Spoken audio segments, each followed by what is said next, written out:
Live from the Mandalay Convention Center in Las Vegas, Nevada, it's theCUBE at IBM Insight 2014.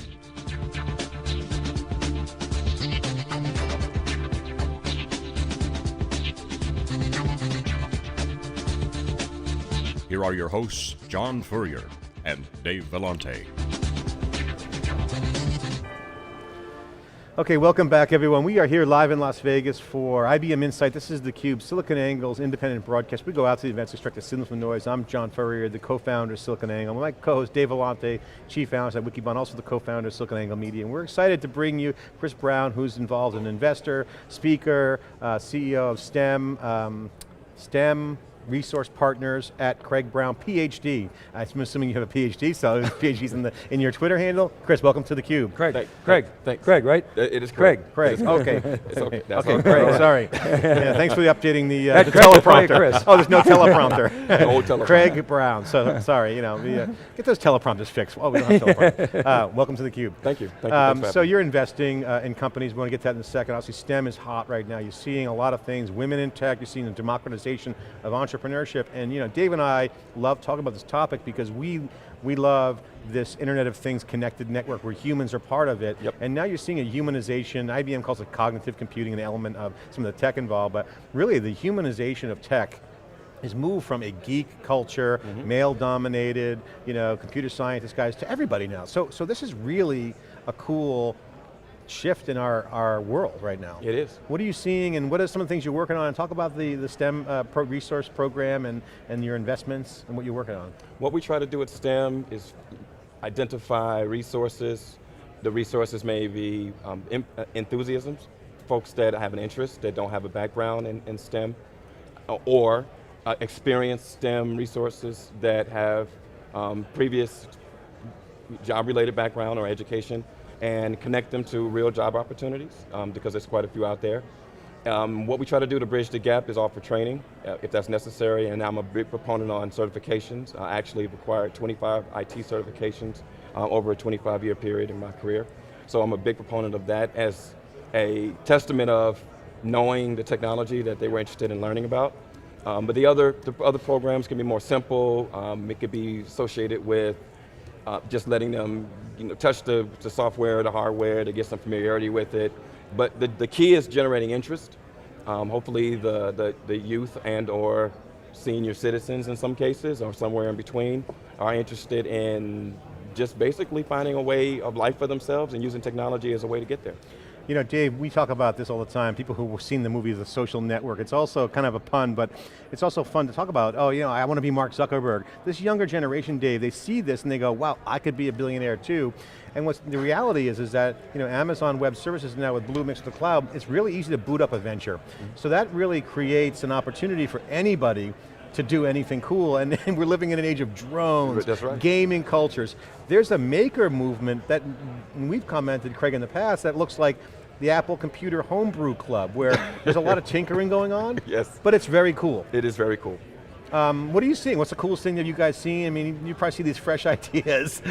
We have taken, for example, kids that are into gaming and they don't know anything about technology from the perspective of an IBM or a software company or hardware company.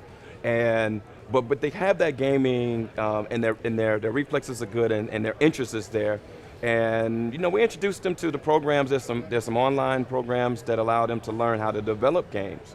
So I say, hey, why don't you come up with your own football game or your own basketball game and maybe make all the players look like your friends when you play pickup basketball around the corner or at the church.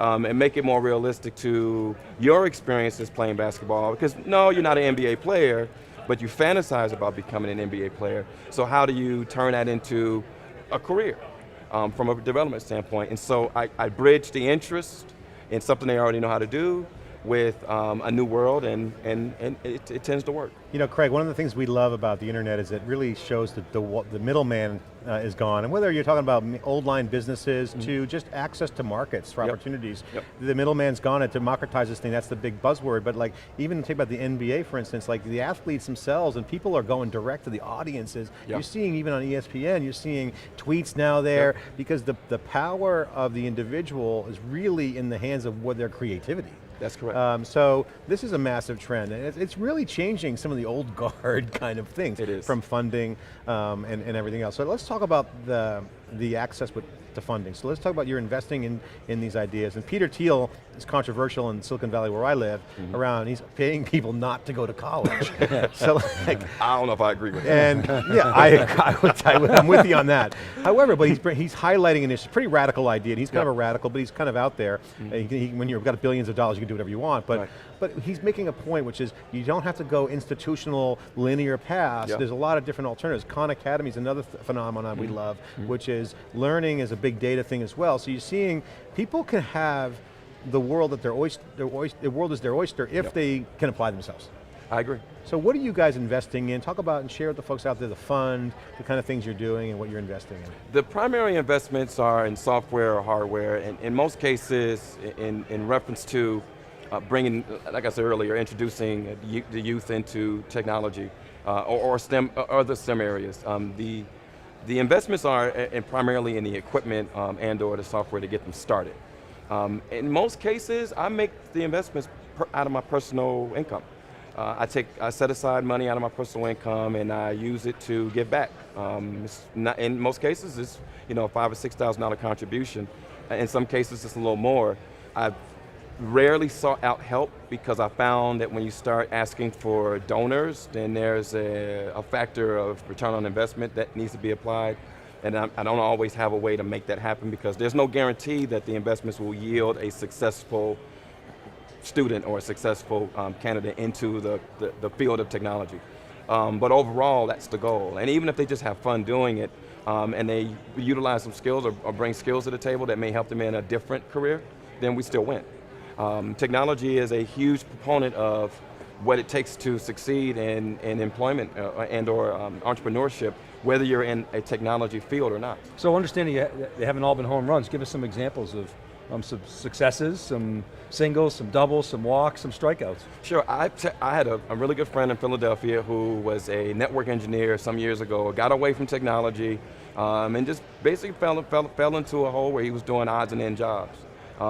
He's over 50 now. He just landed his second IT contract after a year and a half of mentorship through me, and he is now a SQL Server DBA certified. Now that's a win because his income went from, well, I don't know if he wants me to tell his income, but it was lower than $50,000 a year to just under $95 an hour. Huge win in terms of confidence building. What it took for him to get to that point was just to believe that he can do it. It was no magic on my part whatsoever. It was just a matter of showing him that the technology wasn't difficult to learn as long as there was an interest in it. And from you, what was in it? I mean, obviously the satisfaction of helping out a friend, right? And there was a financial incentive for you as well? Or Nope. I have been paying it forward. Paying it forward. I'm 25-year IT technologist. My career is, I'm not going to say near the end, but I'm closer to the end than I am at the beginning. And so I get a big. Oh man, we're in the grave. I don't know about that. You could dial back 10 years and I wouldn't. We're in the grave if you're. Come on. But the general thing that I get out of it is satisfaction. I like to see people launch something, whether it's now I'm a proponent of technology, so I always have that slight incentive to bring more technology folks into the world, almost like birth. But at the end of the day, it doesn't have to be technology. I just like to see people succeed. What are the skill sets that are scarce right now that you're seeing that are in demand?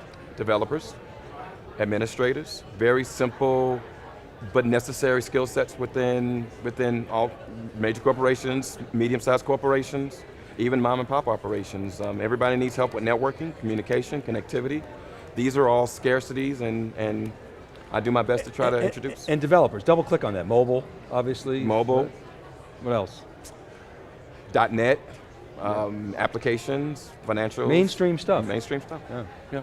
You guys are doing some amazing work, so I think you're on the right track, and there's an entrepreneur, a friend of mine out in Silicon Valley, David Gerard. He was the president of Google Enterprise. Okay. And so he's got some dough, but I mean, he actually raised funding, so he's got a company called Upstart, where it's interesting, he takes stock in students, where he invests in people, and they pay them back as a ROI on their earnings. So what it is, it's an interesting arbitrage, Dave, and it's similar to what you're doing, I mean, a little bit different level, but I mean, he's basically saying, he's betting on people. Right. And he's encouraging people to go for their dreams with seed funding to pay for their college bills and or do something. And he gets a portion of their future earnings. He gets a portion of their future Guys are doing that earnings. with athletes now, which is pretty high risk. Guy blows out his knee. How come no one comes into us, into theCUBE, we're, for our future earnings? Tech athletes.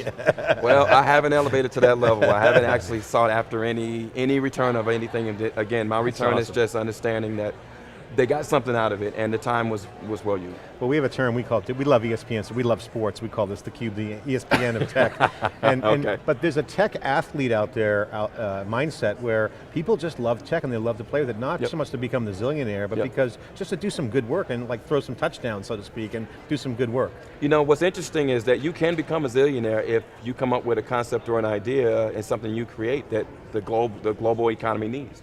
Right? Yeah, talk about mentoring, because the mentoring is key there. Let's just say you got a kid comes in, hey, you know, 50K, 25K, 10K, get the ramen noodles, our friends work on a project, and that's really all you need. Get some Amazon Cloud going or Bluemix, and then then they're out in the wild. You got to protect them. So is that part of the program? You probably some mentoring and other things? The mentoring primarily gets them started. Where they go from there really is up to them. I don't push them into any particular area. I just want them to, I want them to have fun with it.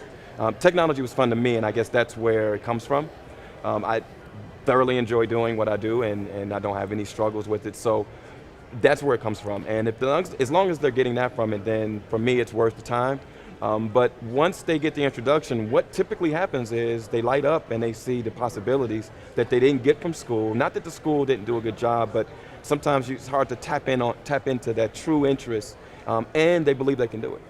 So I'll give you the final word on this segment. Share with the folks out there on the business side, potential folks to collaborate with for your organization, all for the young kids out there that are watching. What's it all about? What's up next for you guys? What are you going to do next? Well, we're going to continue doing what we do. We're basically looking for youth, in any age. It's really not about age, it's really just about thorough interest. If you're interested in learning about technology on any level, any scale, and what I don't do, I have connections to hook you into a portal of people that may help. If you want to learn how to develop code, there's a ton of organizations out there, some nonprofit, some for-profit that help with developing code, like hackathons and things like that. But thoroughly, as long as you are interested in finding your way in a STEM career, give us a call.